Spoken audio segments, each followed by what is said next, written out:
Salam alaikum les pâtissiers. Oh my god, bro. Je suis malade de fou. Non, ça va, j'abuse un peu. Vu que je tousse depuis quelques jours.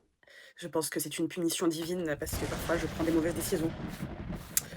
Mais c'est ok, j'accepte mon sort. Bon, la onzième semaine, qui a duré 2 semaines également. Enough, monsieur. Enough. Monsieur, enough. Alors, le thème cette semaine, c'était retrouver le sentiment d'autonomie. J'étais tellement à fond dans le thème que je suis partie en roue libre et j'ai fait ma vie sans le livre. Non, je niaise. On arrive doucement mais sûrement à la fin de ce programme. Me connaissant, cette dernière semaine, elle va durer 3 mois. 3 mois? Parce que peut-être que je veux pas finir le livre, on sait pas. Non, écoutez, ça s'est super bien passé. Les thèmes abordés dans ce chapitre, on avait s'accepter en tant qu'artiste. Ensuite, le succès qui peut ou ne pas pouvoir, qui peut venir avec ou qui ne peut pas venir. Bon, vous avez les mots, vous débrouillez pour faire la phrase. Le zen des sports. Je vais revenir sur ce chapitre parce que je l'ai beaucoup apprécié. Ça m'a énormément parlé. Et enfin, construire l'hôtel de votre artiste. Ça, j'aime bien aussi, malheureusement. Ici, ouais, je suis pas chez moi, je suis hébergée par ma maman. Donc, j'essaie de pas trop prendre mes aises non plus. Bon, ça reste ma chambre. Mais j'ai quand même plein de petits goodies, de petits trucs de cons pour m'inspirer. On va dire des trucs de cons, c'est pas bien. Et puis voilà, un passage que j'ai bien aimé dans le chapitre du succès. En tant qu'artistes, nous sommes des requins spirituels. La vérité impitoyable, c'est que si nous nous arrêtons d'avancer, nous sombrons et nous mourrons. Le choix est très simple. Soit nous voulons absolument nous reposer sur nos lauriers, soit nous pouvons recommencer à nouveau. L'exigence rigoureuse d'une vie créative soutenue, c'est d'avoir l'humilité de recommencer encore et encore. Et ça m'a fait écho parce que je pourrais pas compter le nombre de fois où je suis repartie de zéro. J'ai déménagé. Soit j'ai changé d'appartement, soit j'ai changé de ville, soit j'ai changé de pays, j'ai changé de travail, j'ai changé de coupe de cheveux, j'ai changé plein de trucs. Et en fait, j'accepte le fait que tant que je n'aurai pas ce qui me convient absolument, je continuerai à essayer. C'est pas grave. Comme disait, et je crois que j'en ai parlé il y a une précédente vidéo, Samuel Beckett qui disait, Samuel Bambi, pas du tout. Pourquoi je pense à Bambi? Parce que c'est le nom de la fanfiction que je lis, Ok Bambi, qui me ruine le cœur, mais qui est tellement bien écrite. Bref. Déjà essayé, déjà échoué, peu importe, essaye encore, échoue mieux. Et ensuite, donc le chapitre qui m'a pas mal parlé, c'est le chapitre Le zen des sports, donc le rapport entre l'activité sportive et notre créativité. Et ce qui a fait écho, c'est que pendant ma vingtaine, quand j'étais plus jeune, j'étais très très sportive. Je faisais de la natation très régulièrement, j'en ai fait en compétition. J'étais nulle, hein, mais c'est ok. Toujours est-il que j'en faisais énormément. Au lycée, j'ai fait option sport, etc., etc. Et une fois que j'ai quitté le lycée, que je suis rentrée dans ma vie d'adulte, de jeune adulte en tout cas, j'ai arrêté le sport. J'ai tout arrêté. Et en fait, en lisant ce chapitre-là, en y réfléchissant, je me suis rendu compte que j'ai tellement pas toute cette partie de ma vingtaine où j'ai arrêté le sport. C'est toute la partie où je développais pas du tout ma créativité. Et j'avais jamais relevé le lien de cause à effet. C'est comme ça qu'on dit. Le lien de cause à effet entre les deux. Et c'est vrai que là, ça fait quelques temps que j'ai repris le sport. Quand je vais nager, ça me fait... Ou quand je vais courir, ça me fait beaucoup de bien. J'arrive à imaginer... au-delà du fait que ça me fait du bien physiquement, ça me fait du bien dans le sens où j'ai des idées d'histoire, des idées de... Ouais, je sais pas, ça fuse beaucoup plus. Et c'est un cercle vertueux, on va dire. Il y a une citation de Bouddha, Garder son corps en bonne santé est un devoir, sinon nous ne serons pas en mesure de garder notre esprit fort et clair. C'est complètement ça. Quand j'étais full dépressive, que je buvais 3 ou 4 fois par semaine, si ce n'est plus, j'étais dans un tunnel en fait. J'y voyais clairement, j'y voyais rien. Je voyais pas du tout clair. Je dis pas que j'ai une hygiène de vie irréprochable actuellement, mais ça va beaucoup mieux.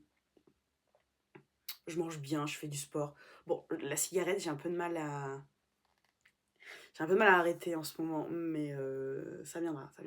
C'est le permis là, ça me stresse. Je sors quasiment pas, donc je ne bois quasiment plus d'alcool. C'était pas mal comme semaine d'autonomie. J'apprends de plus en plus à aimer passer du temps avec moi. Déjà de base, j'aime beaucoup passer du temps seule, être seule, mais en faisant quelque chose. Là, parfois, j'essaie de rien faire, j'essaie de pas écouter de musique, par exemple, et juste d'être avec moi et de m'écouter. Bon, des fois, je devrais pas, mais ouais, je commence à... Je sais pas, cette vidéo, pareil, elle va pas être très... un peu comme la précédente. Je sais pas trop comment expliquer le sentiment de possible et de liberté que je ressens. Ça m'est jamais arrivé. Comme avec le nouveau taf que j'ai, j'adore les projets sur lesquels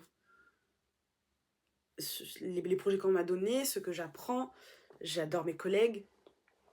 J'écoutais une chanson d'Orelsan et ça a fait écho à un moment donné. Il dit je travaille tous les jours, mais c'est les vacances dans ma tête. Et j'ai l'impression d'être un peu comme ça en ce moment. Genre, je travaille tous les jours. Si je suis pas à mon travail, bah, quand je suis à la maison, je travaille sur d'autres projets. J'écris, j'essaye d'avancer sur le nano challenge. Bon, je pense pas que ce sera pour ce mois-ci, mais on verra. Mais et puis je travaille sur moi-même aussi. Je m'ennuie pas. Je m'ennuie pas. Et même quand je m'ennuie, enfin j'aime bien m'ennuyer. Je sais pas si c'est clair. En fait, je m'ennuie jamais parce que j'ai toujours quelque chose à faire. Même si c'est juste rester dans ma tête et me raconter des histoires, c'est trop bien.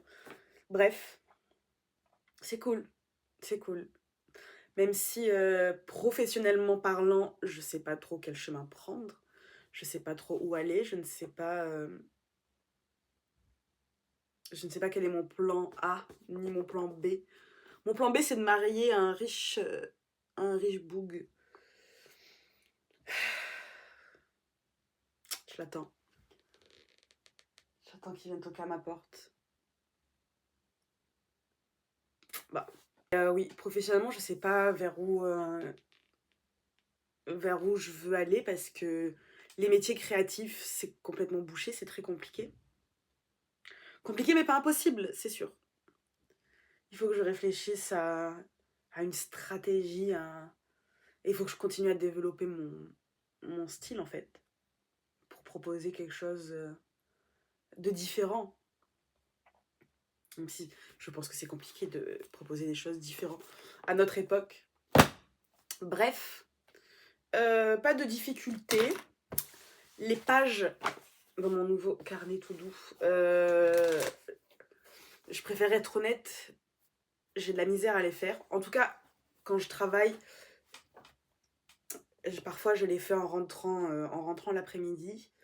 Parfois j'oublie. Voilà, je ne vais pas me flageller. En tout cas, j'essaye. Là, je les ai pas faites encore aujourd'hui, mais parce que je me suis levée pour aller à ma séance de Reiki.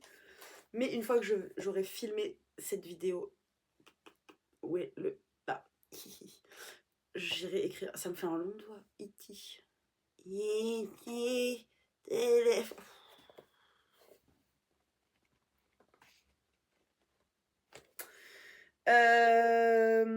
Niveau synchronicité, je vois toujours plein d'heures miroirs. Je vois beaucoup de 7. 7, 7, 7, 7, 7, 7. Ça signifie quoi? 7. Parce que ce matin, dans la séance de Reiki, on en a parlé aussi. Chiffre 7, signification, numérologie. CNews, bien évidemment que je ne vais pas regarder sur le site de CNews. Dégage. Numérologie, on va mettre... putain. Numérologie. Encore CNews. Vibratis. Ça fait un peu nom de sextoy, excusez-moi. Non pas qu'il y ait quelque chose de négatif là-dedans. Alors, le chiffre 7 en numérologie. Il y a beaucoup trop de choses. Le profil 7 en numérologie, non. Métier adapté, non. Profil 7, non, c'est pas ça. Symbolisme du signe jepense.org, c'est pas mal comme site internet ça. Putain, il est pourri le site, j'aime pas. Le symbolisme du chiffre 7, à quoi correspond le 7? Souvent reconnu et apprécié pour sa richesse symbolique, le chiffre 7 se retrouve dans un grand nombre de traditions, de croyances, de légendes. Ok. Le chiffre 7 fait bien sûr penser, entre autres, aux 7 jours de la semaine, aux 7 couleurs de l'arc-en-ciel, aux 7 branches de la menorah, aux 7 notes de la gamme. Selon les pays et les cultures, il peut évoquer l'union des contraires, la présence divine, l'unité, la perfection, la sagesse ou encore la plénitude et l'achèvement.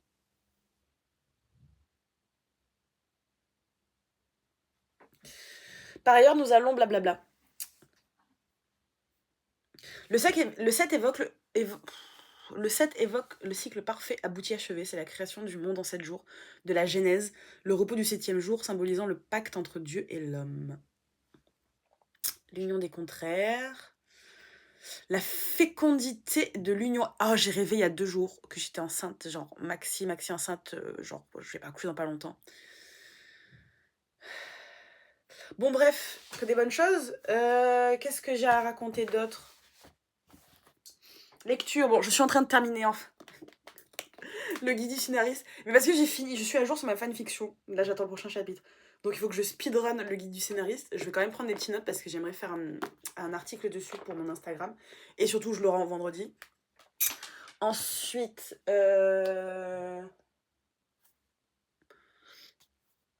quoi de neuf? J'ai envie de me mettre à la boxe. Là, je suis en train de chercher un club de boxe pour les femmes. Surtout les hommes, on m'en fout. Anime. Je vais mettre un petit message là sur les groupes pour trouver. Voilà, parce que j'ai besoin de me défouler. Je pense que ça va me faire du bien.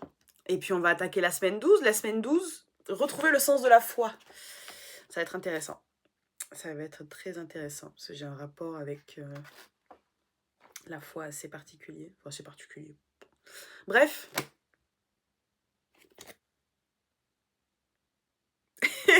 Bon, allez. Bisous, bye.